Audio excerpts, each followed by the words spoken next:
Бул жака аз калпагым кийип жүрөм да. Менин калпагымды көрүп алып, арабтар жаным койбоду чындапчы. Кыргызстандан болосунбу, Шейх Чубак таанысыңбы, мурун муфтий болгон, ушул жакта окуп кеткен депчи.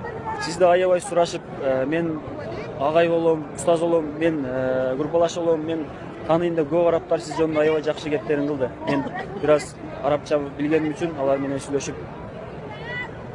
Анан арабтар айтышты, ошо пайгамбарлардын мураскорлору бул алымдар деди.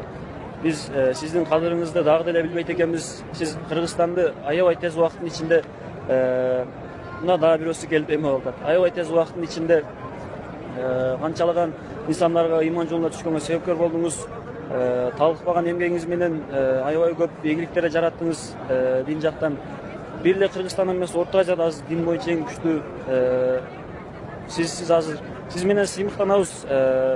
Сизге Аллах ыраазы болсун.